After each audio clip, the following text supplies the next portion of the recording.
Today's topic is about how to maintain the constant output voltage from the generator. Generator is producing a voltage. Maybe for example, we can take a 440 voltage. Plus or minus difference will happen due to the change of the load. Sometimes the voltage may surge, more voltage may be there.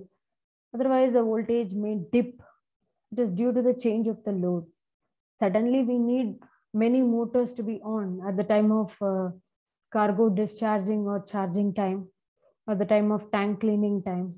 So we need more motors, more power supply in demand. At that condition, there will be a voltage dip.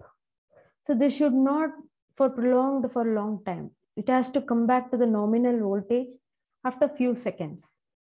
So 0.2 seconds, it has to come back to the nominal voltage. Otherwise, the electrical equipment will fail. If it is going voltage surge, suppose if I am shedding many loads and putting off many motors at the time of monsoon conditions, I not require the need of AC refrigerations.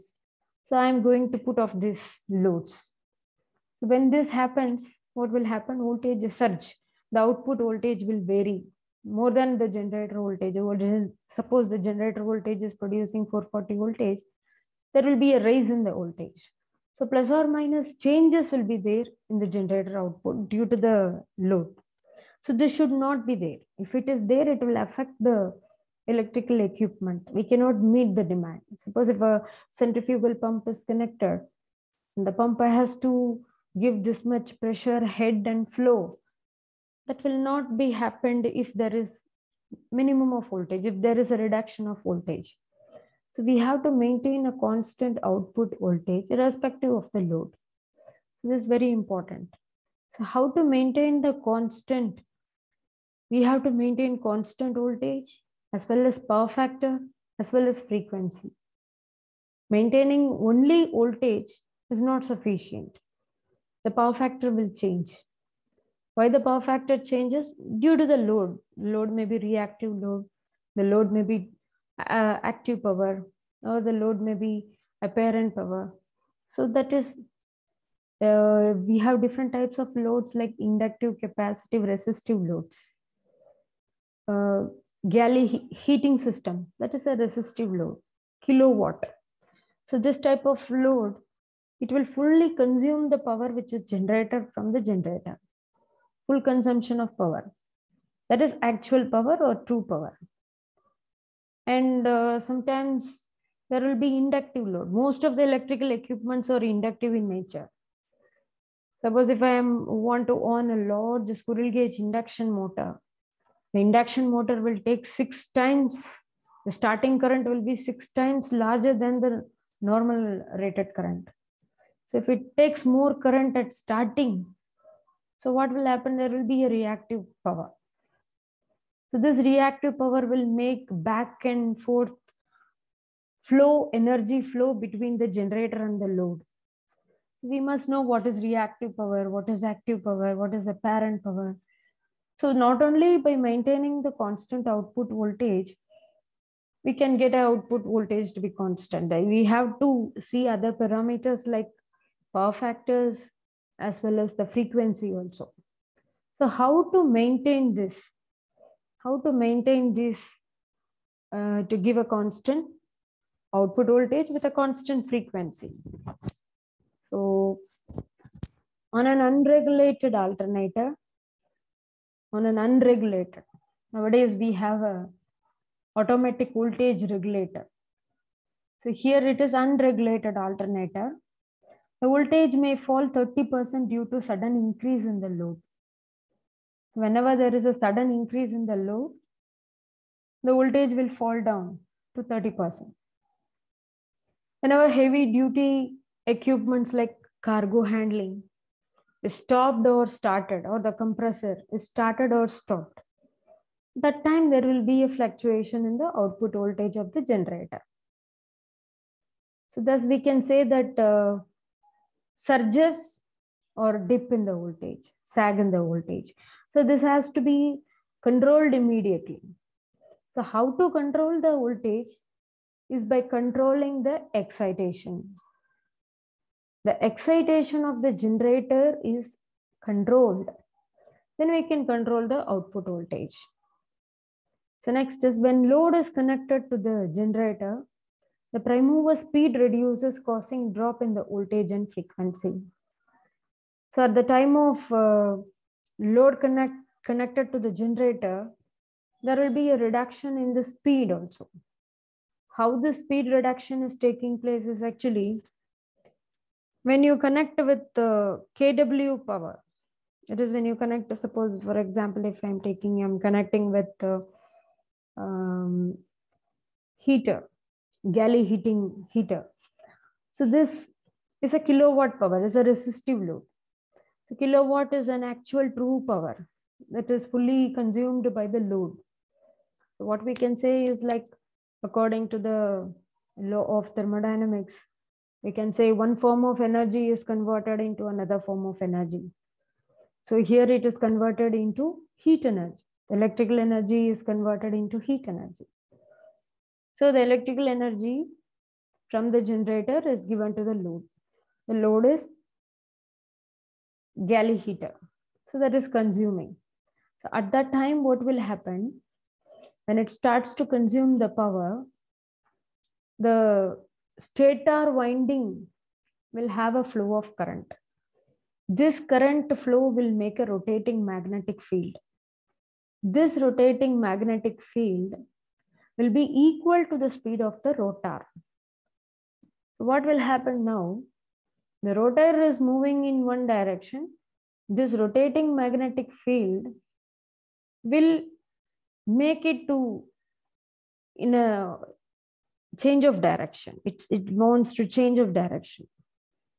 So this will create a torque.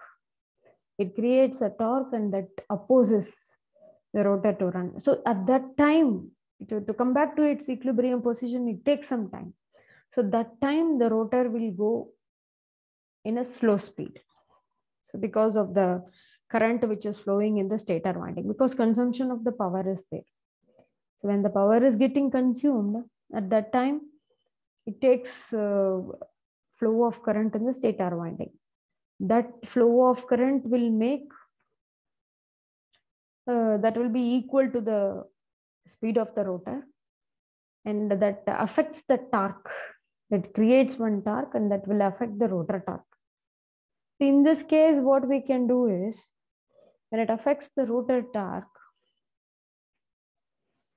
we must control the prime mover. By controlling the prime mover, the speed can be controlled, because now the rotor is going in the slow speed. So now we know this equation. Speed is equal to 120 F by P. When the speed, rotor speed, is getting reduced, the frequency is also drooping down. The frequency is also varying from less. The frequency is going less. When the speed is reduced, the frequency is also reduced. So what to do now? We have to maintain the constant frequency. To maintain the constant frequency, what we have to do? To maintain the constant frequency, we have to adjust the governor. What the governor will do? The governor will adjust the fuel to the engine. So the prime mover is giving the mechanical torque, which is shafted to the generator. Now, when the speed is getting reduced by the rotor, the fuel will be increased by the governor. The governor will be sensing the speed. After sensing the speed, it opens the throttle valve. And when the valve is getting opened, the fuel will be passed more. So at that time, still it comes back to the normal speed. This will happen.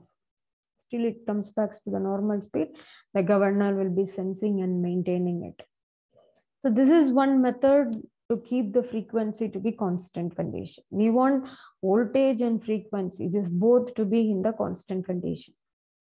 So to maintain the voltage to be constant condition, what is the factors we have to do to maintain the frequency? What we have to do?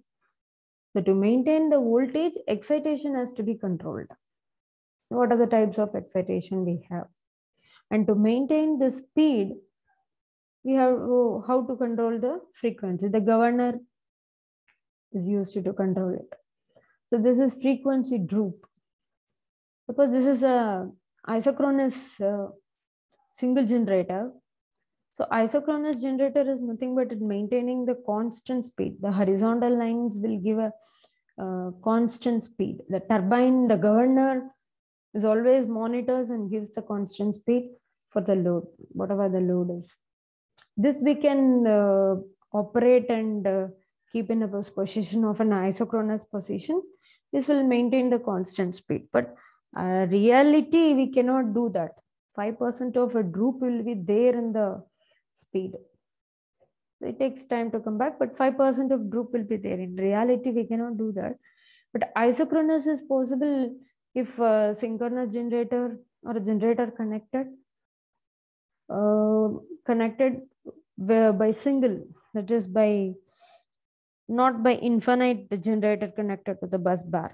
It is connected by single generator connected to the bus bar. So we know what is the load, how much load it is taking. So according to that, the governor will be set, the set point will be there. And under the no load condition, manually we can adjust. Under no load condition, the trimmer is there. So we can adjust the voltage as well as the frequency setting. So under no load condition, we can do that. When it is in loaded condition, we can keep in the isochronous operation to maintain the constant speed of the governor. I think this is generators which is connected to the bus bar. 2 generators are connected, more than 2 can also be connected. So this is the graph which is showing the frequency droop. So how to maintain this is, as we said, that the speed control, the speed is sensed and the speed is controlled here by adjusting the fuel. The flow of the fuel is adjusted by opening the throttle valve. So there will be 2 balls connected. So according to the speed, the centrifugal force of the ball will change. And according to that, the throttle valve will move and the fuel is injected. So when we want to reduce the speed, fuel will be reduced. When you want to increase the speed, fuel will be raised. So in this way, we can maintain the speed of the governor to provide a sufficient mechanical torque which is shafted to the generator. So this is one method to keep the frequency to be in the constant condition.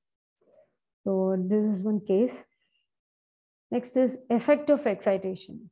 We have static exciter and brushless exciter. So static exciter is like in modern generators, the exciters are static. So the DC power is taken from the main generator itself. And that is controlled by the power thyristors rectified. And that produces the DC current, which is fed through the rotor. Through the slip rings, they are providing this. That is static exciter. Nowadays, we use static exciter. It takes the power from the main generator itself and it gets controlled. It gets converted by this thyristor to DC, and DC excitation is varied according to that. This static exciter, we can ask one question from this. When the generator is running, we can take the output from the generator to activate the excitation. When the generator is at the starting condition, how do you excite? So for that, we can use some banks of capacitors. Banks of capacitors or banks of batteries they are using. The batteries are used and to excite the excitation. And after that, it will take the power from the generator output. Next is brushless exciter. The brushless exciter, in this method, the exciter is on the rotor shaft itself. So after rectification, it goes to the rotor coil. Since the armature and rotor are on the same rotating shaft, this eliminates the need of the slip rings. So there is no slip rings. The maintenance is less. But what is the thing in the brushless exciter is the time taken to become to the nominal voltage. So that will take some time extra, some seconds extra as compared to the static exciter. If the static exciter is doing in 0.2 seconds, this may take some 0.6 seconds. So immediate change is not possible. So that takes some time. Static exciter is a very fast response as compared to the brushless exciter. So in this excitation, we can say over-excitation and under-excitation. There's two types of excitations are there. So according to the load, what type of load, it can be over-excited or under-excited, whether it is a reactive power, what type of power. So this is the graph which is showing current is lagging behind the voltage. Current lags behind the voltage in the reactive power. So that's an example we can take, like a large induction motor is started. The time it requires 6 times higher starting current than the normal current. It requires more current. So at that time, in that case, what will happen is, if it is taking more current, the stator winding, which is producing the stator field and the rotor field, both will be in the opposite direction. It opposes. So that time we have to increase the output voltage. So to increase the output voltage, the AVR will act now to regulate the output voltage. So if the generator is producing 12 kV of power, 12 kV of power is consumed by the load. If it is a reactive load, the generator has to give some 16 kV of power. So more power is required. Because when the current is lagging, what is happening is actually due to this kVAR load, there will be a back and forward flow between the generator and the load. Normally, the inductive load will charge and discharge. During the positive off cycle, it charges, and during the negative off cycle, it discharges. So discharging will happen between the load and the generator. It may oppose the generator output voltage also.